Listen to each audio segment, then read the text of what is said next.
அழகாக சிரிச்ச மேனிக்கு இருக்குல்ல, இந்த லஞ்ச் பாக்ஸ் தான் இன்றைக்கி அமர்நாத் சார் கொண்டு வந்தது. இன்றைக்கி வியாழக்கிழமை, இன்றைக்கி ஆஃபீஸில் எல்லோரும் என்ன லஞ்ச் எடுத்துகிட்டு வந்தாங்கன்றதை பார்த்துலாம். அமர்நாத் சார் லஞ்ச்லேருந்து ஸ்டார்ட் பண்ணிடலாம். சார் வந்து இன்றைக்கி ஒரு டிஃபன் டேவாக கொண்டு வந்திருந்தார். இட்லியும் அப்புறம் மீன் குழம்பும் எடுத்துகிட்டு வந்திருந்தார். நான் என்ன எடுத்துகிட்டு போயிருந்தேன்னு காலையில் ஷார்ட்ஸ்லேயே ஷேர் பண்ணியிருந்தேன். என்னோடய லஞ்ச் வந்து காசரைக்கீரை சாதம், அதாவது புளிச்சக்கீரை சாதம் நல்லா பிணைஞ்சு வீட்டிலையே எடுத்துகிட்டு போயிருந்தேன். அதுக்கு சைட் டிஷ்ஷாக வந்து மாம்பழம் எடுத்துகிட்டு போயிருந்தேன். எங்கள் டீமில் என்ன ஒரு கெமிஸ்ட்ரி பாருங்கள், நான் சொன்னால் நீங்கள் நம்ப மாட்டீங்க. நாங்கள் வந்து பேசிக்கிறதுலாம் அப்படிலாம் கிடையாது, வந்து லஞ்ச் டைமில் பார்க்கறது தான். இன்றைக்கி நானும் கீரையா, அடுத்தடுத்து வந்த எல்லாருமே இன்றைக்கி கீரை சாதம் தான்.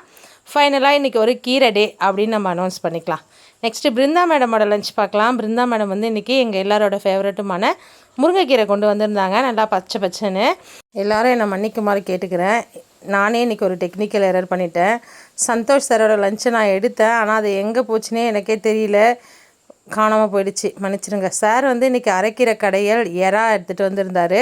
எறா கூட முட்டையும் சேர்த்து எடுத்துகிட்டு வந்திருந்தார். எல்லோரும் சேர்ந்து தான் சாப்பிட்றோம். சந்தோஷ் சாரோட லஞ்சை நான் தான் மிஸ் பண்ணி